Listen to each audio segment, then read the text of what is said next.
Non cantes, non chores, non rías, non fales, nin entres, nin saias sin mo preguntare. Válate San Pedro con tanto guardarme, pois de que así sea, nena, non te asañes, que cantes, que chores, que rías, que fales, can pasa, nun tempo, meniña, diranche.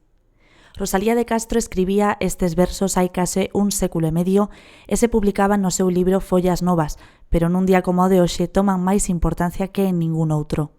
Supoñen un alegato pola liberdade das mulleres, pola independencia das mesmas, pola súa individualidade e, sobre todo, contra a violencia machista. Amigas de todos, non importa nin a idade, deixemos nas nosas vidas desde xa entrar a sororidade.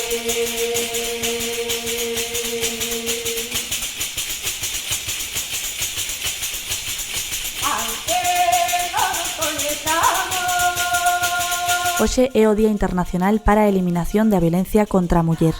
Un día que, non por ser unha data marcada no calendario, é alegre.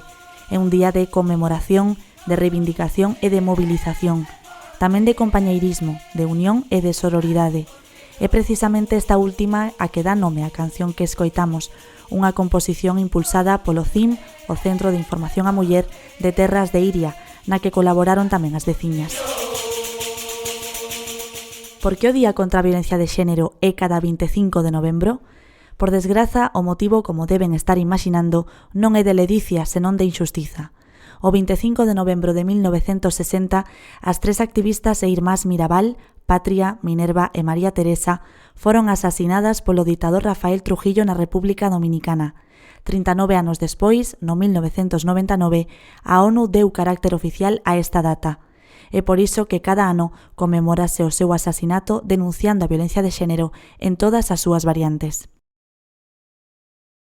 Segundo a Lei Orgánica de 2004, esta violencia supón todos aqueles comportamentos discriminatorios dos homes sobre as mulleres de maneira histórica. Polo mesmo, de forma generalizada, cométese dos homes sobre as mulleres. Tamén hoxe o que se pon de manifesto é todo aquilo que, a pesares da súa injustiza, está a disposición para as mulleres que sufriron, sofren ou poderán sufrir violencia de xénero. En Galicia son numerosos os recursos ou servizos dos que se poden valer as mulleres vítimas cando non saben onde recorrer e cando se atopan nun momento crítico. Tamén cando precisan obter información ou atopar axuda de calquera tipo, ben sexa xurídica, psicolóxica, social e un longo etcétera.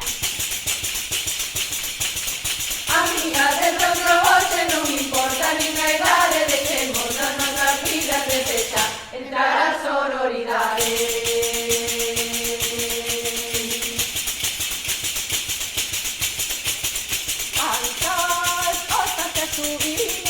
En Tui, os servizos sociais municipais, a Garda Civil e Policía Local do equipo Bioxen e todos os seus equipos son as entidades cuxo obxectivo último é estar ao lado das vítimas, aportándolle solucións, axuda e información, e tamén descubrir o posible delito e ao maltratador. Silvia Rodríguez é xurídica especializada en violencia de xénero e foi unha das participantes na mesa redonda celebrada o pasado martes no edificio Francisco Sánchez e que estivo organizada polo Concello de Tui. Alí incidiu en que a súa intervención se basea en primeiro lugar na escoita da muller. E entón, cando tenta recoller todos os datos posibles, aínda que poidan parecer non importantes, porque sempre o son. Deste xeito actúan tanto se a muller presentou denuncia como se non, porque, seguindo as palabras de Silvia Rodríguez, en moitas ocasións a muller non está preparada para facelo. Está preparada para denunciar. No está preparada para realizar un relato detallado, pormenorizado, al nivel de exigencia del principio de presunción de inocencia que debe regir nuestro procedimiento judicial y al nivel de exigencia que tiene un juzgado. Muchas veces no está preparada y muchas veces simplemente su declaración no es suficiente y muchas veces es que no hay más pruebas y no llega a lo que hay. Y muchas veces es que la mujer considera que es víctima de violencia de género y las conductas no es que sean mentira, es que no llegan a tener entidad jurídica suficiente como para ser delito, que son cosas distintas. Entonces, esas mujeres no tienen por qué dejar de ser atendidas en un servicio especializado a víctimas. De hecho, si van a ser atendidas de manera más o menos estable, continuada, y si los servicios especializados, y aquí son muy importantes los servicios de atención psicológica y los servicios sociales, y los servicios de atención jurídica externos al juzgado hacen una valoración, una ponderación serena y profesional de que esa mujer, pese a ese archivo, ese sobreseimiento, pese a que no ha denunciado, es víctima de violencia, puede ser llegar a considerar a través de lo que se llama el título habilitante, que le abre puertas para, sobre todo, romper la situación de violencia. E romper esa situación de violencia, segundo a xurídica, só pasa por cortar tamén a convivencia. Entran aquí en xogo os menores que poida haber a cargo da parella ou da muller, os que supoñen un sufrimento agravado, en moitas ocasións obxecto de ameazas. El terrible dolor y la terrible incidencia de la violencia de género sobre los y las menores. Los niños y las niñas son víctimas de la violencia de género. Un niño que presencia una situación de violencia continuada en su familia, ya no me atrevería a decir que vaya a perpetuar esa situación de violencia, que posiblemente, y en eso están, ¿no?, los estudios que hay, en esa dirección van, pero desde luego vivir en una situación de violencia de tu padre sobre tu madre no es bueno para la estabilidad psíquica de un menor. Por lo tanto, esa es la razón de la modificación legislativa que ha sido criticada, no sé si luego se puntualizará o no más adelante, porque, bueno, ciertamente no se exige que haya una condena, aunque haya un procedimiento en curso, puede ya no establecerse o suspenderse el régimen de visitas. Que ocorre se a muller non denuncia? Nese caso explícanse as opcións que hai e ela decide, pero insiste Silvia Rodríguez en que o obxectivo será sempre que sí o faga. Derívase entón a muller atención psicolóxica, servizos sociais ou atención de emerxencia segundo consideren. Se a muller decide denunciar, ábrese a opción de solicitar unha orde de protección que implica necesariamente afastamento e non comunicación. A máis implicaría tamén a acción das forzas de seguridade do Estado do equipo Bioxen. Una niña triste en el espejo me mira prudente y no quiere hablar. Hay un monstruo gris en la cocina que lo rompe todo, que no para de gritar. José Luis Gaspar Troncoso é cabo primeiro da Garda Civil de Arbo e tamén responsable do equipo Bioxen.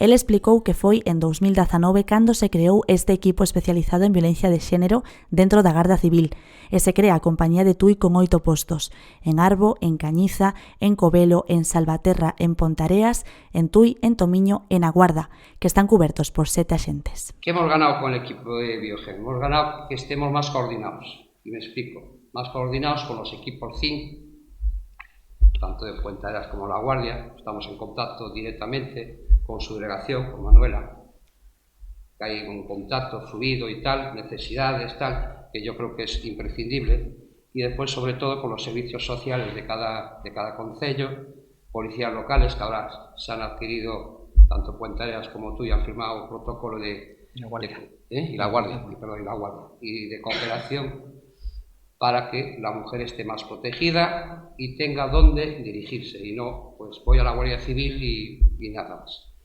Y también lo que hemos conseguido es hablar un trato Deste xeito directo e coa coordinación cos diferentes corpos e servizos sociais, médicos, xulgados ou directamente coa Xunta de Galicia, gañaron eficacia e cercanía para as vítimas. Segundo os seus datos, atenden unha media anual de 200 atestados de delitos e quebrantamentos de condena, pero aclara que son moitos máis, contando coas entrevistas e coas mulleres que acuden soamente para informarse. Referiuse a máis José Luis Gaspar dos CIM, os Centros de Información á Muller, unha rede que en Galicia suma 84 oficinas que prestan servizo a 193 concellos e o que atende a poboación do Baixo Miño está situado na Guarda. Una venda me tapa los ojos, puedo leer el miedo y se acerca. Tengo un nudo en las cuerdas que ensucian mi voz al cantar. Carlos Tajes é garda civil, integrante do equipo Bioxen, e no que afondou foi en que, cando unha muller acude a buscar axuda, o esencial é que ela coñeza e saiba todos os recursos que ten dispoñibles, asistencia xurídica gratuita en todo o procedimento e asistencia psicolóxica inmediata a través da Xunta de Galicia. A máis, infórmanlles dos servizos sociais que pode ter ao seu alcance.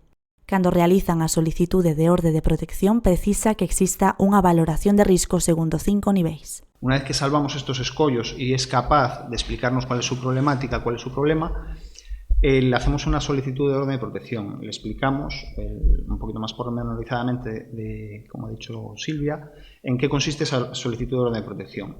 La solicitud de orden de protección, como bien ha dicho, tiene dos requisitos: que haya indicios racionales de la comisión de ese delito y que exista un riesgo objetivo y real para la integridad de ella o de sus hijos, ¿vale? Entonces, una vez que hacemos este trámite de solicitud de orden de protección, le hacemos una valoración de riesgo. ¿Qué es la valoración de riesgo? El riesgo que el funcionario de policía le dé a este caso es lo que va a determinar el nivel de protección que se le asigna a ella. Es decir, la protección de personal policial que se va a destinar a este caso en concreto. Existen 5 niveles de riesgo: no apreciado, bajo, medio, alto, extremo, entendiendo que por el no apreciado es como cualquier otra persona denunciante, que no hay un riesgo para su integridad, y el riesgo extremo, que implica que nosotros entendemos que hay un riesgo real y objetivo para la vida de una manera inminente para esta mujer. Entonces, en función de estos 5 niveles de riesgo, se le asigna una protección policial, que puede ser desde una llamada con una frecuencia determinada hasta protección permanente junto con ella, una escolta permanente las 24 horas del día hasta que el riesgo desaparezca. Aí remataría o trámite policial. O seguinte paso é un xuizo rápido, onde o xulgado concede ou non a orde de protección e se lle dá oportunidade ao acusado de declararse culpable. Sexa cal sexa a resolución deste xuizo, se a Garda Civil observa que existe un risco real, a protección non se suspende. Pero dibujé una puerta violeta en la pared y al entrar me liberé. Cambiando agora de ámbito, chegan nos últimos anos os recursos digitais, tecnolóxicos, que teñen por obxectivo informar e axudar as mulleres vítimas de violencia ou ben educar para que estas situacións non cheguen a darse. Unha delas é unha aplicación móvil desenvolvida pola Asociación de Mulleres en Igualdade de Tui, AMEI Tui, chamada Galegas con Recursos. Esta aplicación reúne todos os recursos a dispor das mulleres de Galicia nun mesmo espazo virtual contra a violencia de xénero. A presidenta de AMEI Tui, Anabel Solla, explicou as características desta app e como dispón de información, contactos, páxinas web e demais datos sobre aqueles servizos dispoñibles na comunidade galega.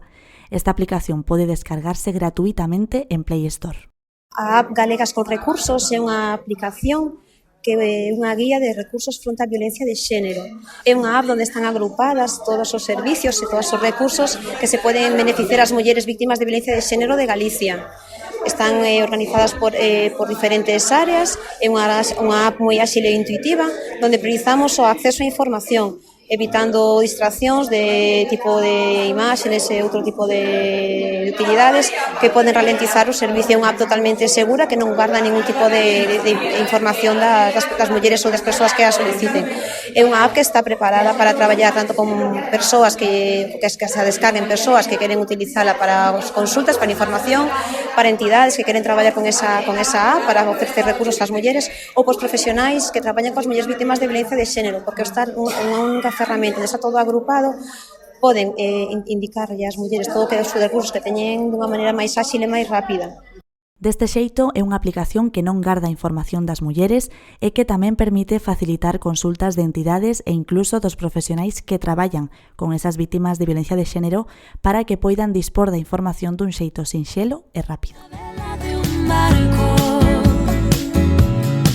Desperté en un prado verde muy lejos de aquí. Outro dos recursos recentemente presentados que coloniza o espazo virtual é un videoxogo financiado por Europa cos fondos Erasmus+, en o que colabora a Deputación de Pontevedra. O xogo chamase G-Game e ten por obxectivo loitar pola igualdade dende un punto de vista educativo. Así vai dirixido a mocidade de entre 12 e 16 anos, o público co que xa foi experimentado, e conta cunha serie de actividades interactivas que abordan os estereotipos de xénero, o consentimento, a seguridade digital, o acoso na rúa, o control, o intercambio de imaxes non consentido e tamén o acoso homofóbico. Unha das responsables da súa presentación foi a formadora en violencia de xénero Pristila Retamozo. Ela mesma fonda no funcionamento do videoxogo onde un habitante dunha coalición de planetas igualitarios, Gentopia, ten que valorar se a Terra é xa igualitaria ou non. A persoa que está xogando, o alumnado, o que ten que conseguir é saber detectar, pasar por esas probas que lle ponía, que é a protagonista do videoxogo, para que a Terra poida pertencer a Gentopía. que es esta coalición de planetas igualitarios, ¿no? Entón, esa é un pouco a motivación do videoxogo para que o alumnado sexa quen de analizar as situacións e tamén escoller, pois se lle dá como o mecanismo como de storytelling, entón se van contando unha historia e ti tes que ir tomando decisións, ¿no? Sobre cal é a decisión correcta, cal non, como se poden corrixir determinados comportamentos e que non. Está moi guai porque son como situacións moi realistas, como dicías ti, neses escenarios, que ao final son escenarios que lle son comuns, e a idea é un pouco que sexan capaces de visualizar esas situacións e saber que actitudes teñen que ter para apostar pola igualdade de xénero. Así o xogo desenvólvese en 5 áreas da vida: a escola, o deporte, a vida social, as redes sociais e o fogar. Dese xeito son situacións realistas que teñen por obxectivo alentar ao estudantado a reconsiderar os roles normativos de xénero, estereotipos, desequilibrios de poder e problemas de consentimento, nunha idade na que estes temas son relevantes e se negocian en grupos de pares. Do mesmo xeito, este videoxogo vai tamén enfocado aos docentes que imparten materias que estean relacionadas co desenvolvemento persoal, coa seguridade digital, igualdade de xénero e tamén educación en relacións e sexualidade. Ella se ha cansado de tirar la toalla, se va quitando poco a poco de la araña. No ha dormido esta noche, pero no está cansada. No miró ningún espejo, pero se siente todo guapa hoy. Con todo isto quedaron moitos aspectos nos que afondar, numerosas iniciativas tamén que contar e recursos que dar a coñecer. Pero esta pequena chega hoxe busca visibilizar a axuda coa que poden contar as mulleres vítimas de violencia machista, así como salientar aquelas iniciativas que abogan pola erradicación dese tipo de violencia e tamén das actitudes machistas e sexistas que sí tamén son violencia. Nadie pueda